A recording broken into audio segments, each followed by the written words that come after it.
Hello, welcome. My name is Karen.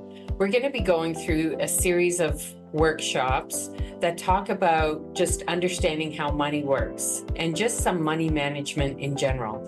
As you know, a lot of people have gone through some difficult times. Stress is over the top sometimes, especially in the area of finances. So I pray that as you listen to this information, you will be able to take away something, and may God give you the wisdom and understanding to make some differences in your life. So stay tuned as the workshop starts. Thank you so much. Did you know there are roughly 2,350 verses concerning money in the Bible? That's almost twice as many verses about faith and prayer combined. Jesus had a lot to say about money. Nearly 15% of everything Jesus spoke about was related to money and possessions. Now, I didn't make that up. I found that on the internet, so hopefully it's correct. I do know there's over 2,000 verses, so that part I do know. All right, so let's take a look at a proverb. So this is Proverbs 3:9 through 10. Honor the Lord with your wealth and with your first fruits of all your produce. Then your barns will be filled with plenty, and your vats will be bursting with wine. Now, I pray that during this session today, you have an opportunity to hear some things that will hopefully change your perspective, maybe change the way that you do things. But I do pray that you get a message from this today and it helps you in any area of your finances. Okay, so we know that, we're to honor God with the money that he gives us and that he stewards us with. So what happens to your money every month? So let's take a look at that. Let's say hypothetically, you're looking at the deposits going into your bank account every single month. Let's say 100% of whatever amount of that paycheck is. In a perfect world, you need to be doing 10% tithe, 10% to short-term savings or emergency fund money, and then 10% to your long-term savings. So that means that you would have 70% of your money left over to live on and to pay bills. Now, we have to really think about why that's not happening. Why people are not living this way and being able to live on 70%. A lot of times our mindset is pay everybody else and we, try to live on what's left over. And it does take some discipline for sure. So my suggestion to you would be that, you take a look at your financial situation, do some self-assessment. Maybe you can't start at 10%. Maybe, you start with 2%, and then the next quarter you up it to 5%, and the next quarter you up it to 7%, and then you up it to 10%. You can do it. This is the way God wants us to live, in a much more healthier way financially. So let's take a look at perhaps some reasons why people struggle in this area. We've had increased cost of living for sure, especially since post-COVID. People are really feeling the pinch of their month to month. Misaligned beliefs around money. There could be some generational strongholds or a poverty spirit that your families had to deal with. That could have been the way you were raised. We've talked about this in previous topics. Lack of education, sound money teaching. So we don't get education in school about money and finance. It's really unfortunate. It should be something that is really part of the curriculum, because most of us, finish college or high school or whatever it is for you, you get a job and you're trying to pay your bills, and we kind of figure it out through the mistakes we make. And then, of course, self-indulgence or the spirit of mammon could be upon our lives. And, we're influenced by social media, and that can definitely affect our finances and the way we make purchases and the choices we make. And then, of course, lack of sacrifice and understanding of the spiritual laws around finance and money. And then not understanding the heart of God. And if we don't understand God's heart, then our heart isn't right either with God. And so these things all play a piece in our ability to be financially healthy. So if we look at what's happening here in Canada today, you have 95% of people who are retiring at or below the poverty line. 5% who are financially secure. Let's break down that number. Out of the 95%, 54% are dependent on government, family, and friends for their retirement. 36% are people who actually retired but had to go back to work and supplement their income. 5% have passed away. Now you have to look at the devastation left behind. Did they pass away with wealth, or that they could pass on to the next generation, leaving a legacy? Or did they pass away leaving some destruction financially, some debt, maybe a standard of living having to change for the remaining family? These are things that we need to think about. It's not just about us, but it's about how we leave our generations, right? And the things that we prepare for our generations.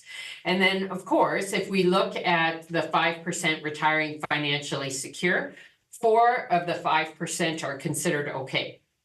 Now that definition will change based on how much you earn, but basically if you look at your standard of living today, you probably have some savings discipline, maybe a pension, some government benefits, so you can maintain the same standard of living, but by no means are you financially bulletproof. You still have to watch your pennies. And then if you look at the 1% that's wealthy, they're considered bulletproof, financially wealthy. Now you have to really do some critical thinking here. How often do the 95% get to hang out with the 5% and learn the same strategies and concepts? Or, the other thing is, perhaps you can just, by looking at these numbers and some of the things that I share with you, you'll recognize that the 5% know something more than the 95%.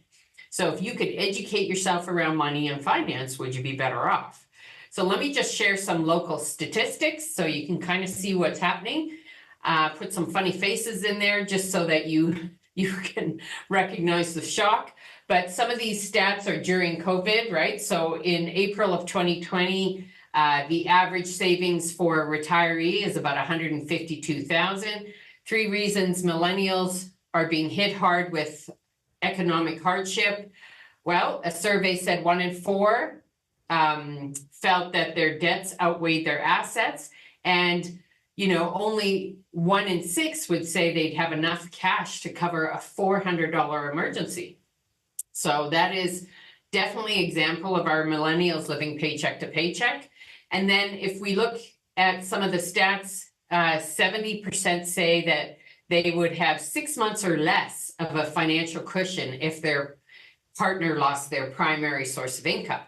Or 1/3 of Canadians would have 1 month or less. So basically they wouldn't outlast, 1 month worth of paychecks. That's the majority of their emergency savings in their bank account. So Canadians say they need retirement savings, but stats tell us they are failing in that area and they don't have enough saved. So these are some real stats. So Proverbs 13:11 says, wealth gained hastily will dwindle, but whoever gathers little by little it'll increase, right? Now let's just think about why people don't want to invest in places where it makes the money. We've often been fear-mongered by the banks to keep our money in a safe, secure environment. I'm going to show you an example of that. But before I get to that part, let's talk about the volatility. So here's an example of emotion or mathematics. So when we look at this picture and you see on the left side the return, so the higher up you go, the greater the return. And at the bottom, the risk, the further out you go, the greater the risk, okay? And I'll come back and talk about that particular return versus risk after. But, if we look at, let's say, investing today and we look out in the future, definitely every graph will show you that your money goes up and your money is growing. However, if you're gonna, look at that under a microscope, you're going to see some volatility. So as you can see, that circle on that line that's traveling upward, a month could look pretty crazy up and down as you see in the bigger circle. However, volatility can only hurt you if you actually react to it. So let me also show you some examples of that as well. So here's the state of most Canadians, maybe they're barbecuing in the backyard, or maybe the neighbor's barbecuing and they're cutting their grass and they stop to have a chat with the neighbor, and the neighbor says, hey, I got a stock and it's making some really great money. And, and you're struggling to be able to have a decent return. So you say, that's awesome. And then you decide you're going to buy that stock and you think you're pretty smart, but you don't realize you're buying at the top of the market. And then, of course, what ends up happening is markets go in cycles up and down. And so you're riding it down. You're thinking, oh, my goodness, what did I do? Now you have some fear, some desperation. You can see the emoji at the bottom that says, yikes, what did I do?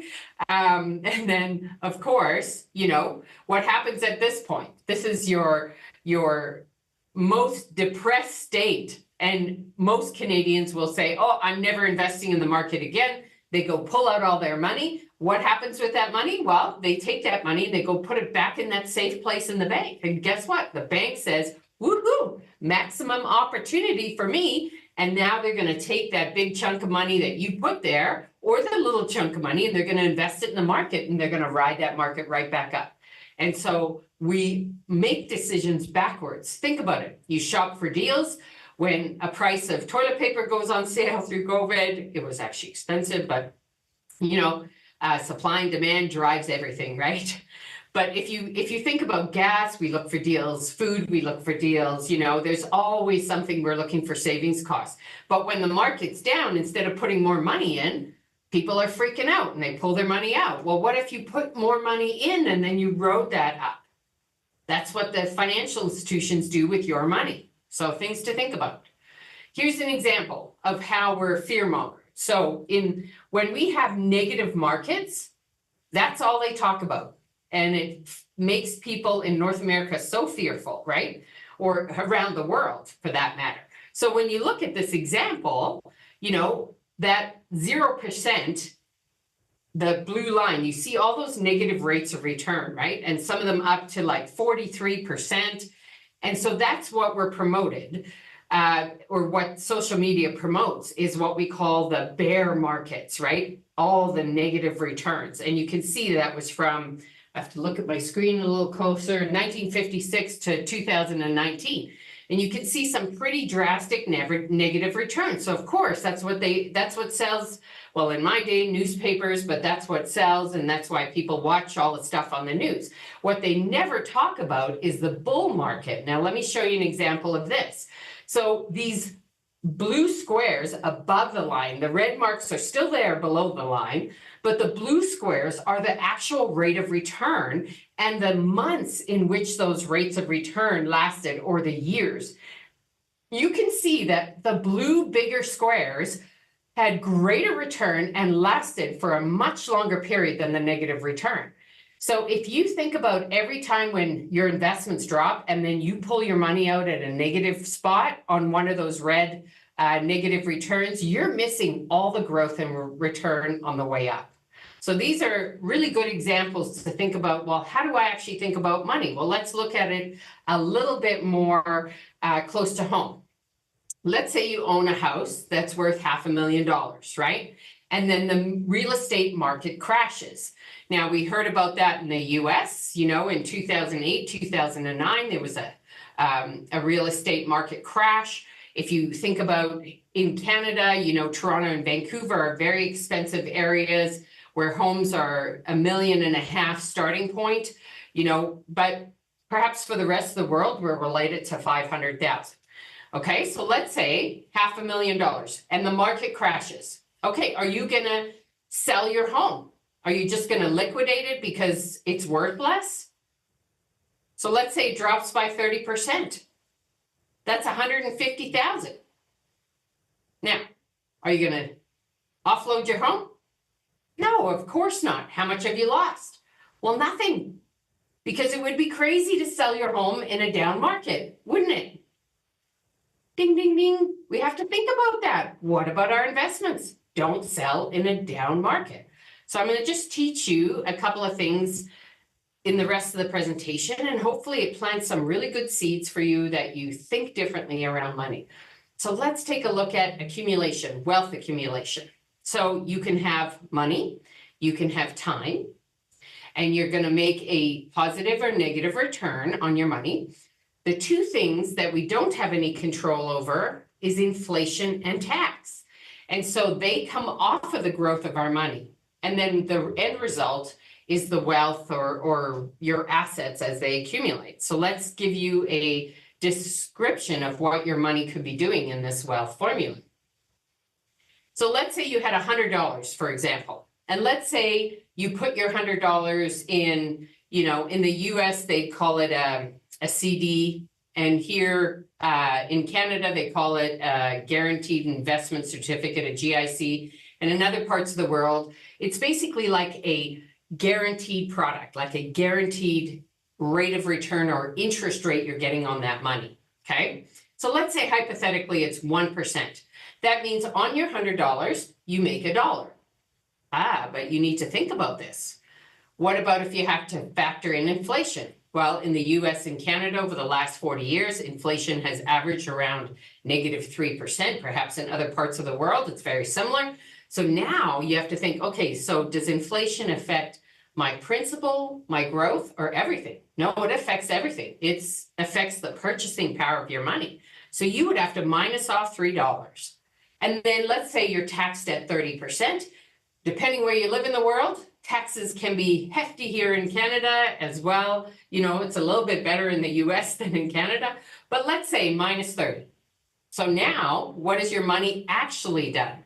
Well, the true number is you're sitting at $68. That's what your actual value of your money is worth. Now, of course, we don't necessarily see that number. What we see is our $100, and we see it go down $3 maybe, when the market dips, but you don't actually calculate inflation off of there and your tax off of there. So what you really have to do is think, well, what does that impact me down the road in the future? Over time, the value of our money is going to go down, or the purchasing power of our money is going to go down. And in some further workshops, I'll talk a little bit about, what that actually means in dollars and cents, starting where you are today and what that means in retirement. But that's another topic for another day. All right. How do you outpace inflation and tax? Well, education, understanding some basic principles, something so amazing called the Rule of 72, which basically says, if you take 72 and you divide it by the rate of return or the interest rate you're getting on your money, it gives you the number of years it takes for your money to double. So let me show you. Let's say this is my bag of money. If I don't know any different, I'm going to take my money and I'm going to give it to the bank. And the bank is going to pay me a rate of return on my money, but they're also going to use my money. So let's say they pay me between 1% and 4% on my money. Now, pre-COVID, it was a long time since I had seen 4% on my money. Maybe it's different where you live. But what does the bank do with our money? Do they wrap an elastic band around it, wait for you to come and get it? No, they're going to use that money. For every dollar we place on deposit, they're going to lend it out. Mortgages, credit cards, personal loans, vehicle loans, business loans, etc. Plus, they hire these professional money managers who invest that money in the marketplace, right? And they invested in different areas, different sectors, different places around the world, different companies. And the return that comes back to the bank conservatively is between 10 and 12%. If you look at North America, the average credit card is between 19 and 24% interest rate on a credit card. So we know darn well the banks can make 12% off of other people's money. Fair? So, Rule of 72. You take that 72 and let's say I divide it by 4% that I'm getting on my bag of money. Okay, let's say I got $10,000 in that bag of money. You can see from the square on the left-hand side, assuming I was 29, which would be awesome. Let's say I was 29, I had $10,000 in that pot of money, right? Or that bag of money, getting 4%, 4 into 72. My money doubles every 18 years. So 29 to 47, that's 18 years. My money's grown to 20,000. Another 18 years, I'm 65. It's 40,000. So 10, 20, 40. So I have basically, $40,000 to get me through retirement. That time frame right there from 29 to 65 is a 36-year working lifetime for a family. Now, remember, the bank's going to use my money to make money, right? Okay, so what does that look like? Well, let's assume they only get a 12% return. 12 into 72 now, my money's doubling every 6 years. So that same $10,000 balance, my money for them now doubles 10, 20, 40, 80, 160, 320, 640,000 at age 65. So how hard is it? Remember, I talked about the banks fear-mongering us and making us want to, have our money in safe places. So 640,000 minus off the 40,000 they give me, that means they profited 600,000 off of whose money? Now, if you could learn how to be on the right side of the fence and access those professional money managers and bypass the bank, wouldn't you want to? This is how the wealthy get wealthier and the poor get poorer. So you have to understand what the wealthy do with their money. So let's say you're going to have that professionally managed. Now, of course, oops, I missed a slide. My apologies. There we go. Of course, if you take a look at, that same example I gave you earlier of return versus risk. So the higher up you go, the greater the return. The further out you go, you can see by my small print on the screen there, the further out you go, the more risk you take on. So if you look at, let's say, somebody in their 70s, they could invest in a conservative product and have some stocks and some fixed income. You can see that pie chart, the blue is bigger than the stock. And then you can look at the growth pie chart, which is actually flipped. You've got, more growth oriented, the lighter color is stocks, and the conservative darker portion is the fixed income. And of course, the aggressive investment would be all stocks, right? So you could get double-digit returns on the aggressive side, but you could also get double-digit negative returns. But you remember that slide I showed you of the pandemonium. So how do you overcome some of the volatility in the market? I'm going to share that with you in a moment. But let's talk about the power of saving money. So let's say this is an example of Mr. Early, who's disciplined enough and he saves every year. So he puts $3,600 away per year for 7 years and then has a family and puts his plan on hold. But let's say he's got, in Canada, we have something called a tax-free savings account, which is an environment you can save your money and not have to pay tax. But you don't have to, it doesn't matter what it's called. Let's say you're getting an 8% return. This is going to work in any scenario, no matter the type of product it's in. Okay, so Mr. Early saves his money with some discipline and then kind of puts his plan on hold as his family gets a little bit bigger. Mr. Wait starts later. He decides, I'm going to have some fun, buy the things I want, get, caught up in maybe too much of the spirit of mammon. And then he starts saving 7 years later when he starts to have a family and his wife says to him, hey, we got to get serious about our money. Now let's look at that. The impact of saving early. Okay, so here we have, Mr. Early. You can see he saved that $3,600 at that 8% return, right? From age 25 to 31, his money's grown to about $34,000. And then of course, oops, let me go back one slide. Then of course we see Mr. Late, who didn't contribute, didn't, have any accumulation, and then starts seriously saving money. So Mr. Early stops saving. Mr. Late starts saving his $3,600. You can see on the left side, they're not saving any money, but the money's still compounding, growing to $74,000. On this side, his money's grown to $56,000. And then, all the way down to now age 48, Mr. Early has $128,000 and Mr. Late has, $48,000. Or sorry, Mr. Late has $131,000 saved and accumulated. So you have to think about that. Wait a second. Yeah, but the guy on the right side has more money than the guy on the left side. Well, let's just think about that for a second. Mr. Early saved a total of $25,000.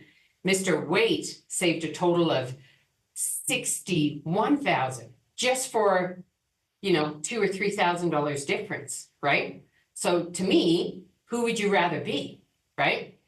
And so I want to also just share something with you called the power of dollar cost averaging, which is saving money per month. This is how you beat the volatility in the market. So if you were to look at this slide, these are two funds, Fund A, Fund B. Most people would just naturally gravitate to Fund A. It's going up, it's going in the right direction. They don't like looking at the volatility. So let's say we put you guys in Fund A and I'm in Fund B, okay? So here's what we need to look at. In month one, we're going to be spending $100 per month, okay? So in month one, where we're right at the same point, every unit we purchase is $10. So 10 divided into $100 means at the bottom you see Fund A, Fund B, we each get units, right? So I get 10 units, you get 10 units, right? So 10 times 10 is 100. Everybody follow? Awesome. Now, month two, your investment is doing great. Your unit price went from 10 to $12.50. You get 8 units. It's doing even better. Look at that, $20 a unit, right? So now you get 5 units, $25 a unit. You get 4 units. Me, on the other hand, you know, my investment is dropped. The market is down. I'm feeling, ooh, but I'm saving monthly my $100. So my $100 goes in. The units are $5. 5 into 100, I have 20 units. It hits all-time rock bottom. Your fund's doing great. Mine's at $2 a share. So my $100 buys me 50 shares. And then in month 4, I end up right back where I started at $10. So maybe you're the neighbor next to me and you're chuckling and laughing and saying, well, my investment did this. And I'm thinking, oh, mine didn't do very well. But this is how you beat the volatility in the market. So you have a total of 27 shares. I have a total of 90 shares. But here's the difference. Your shares are worth $25 a share. My shares are worth $10 a share. So I end up with more money. So in times when the market is bad or the market is in a difficult position, you know, that's the opportunity that you have to be able to capitalize by consistently doing what you're doing and continuing to save money, no matter if the market is up or down, and you will take advantage of this very concept called dollar cost averaging.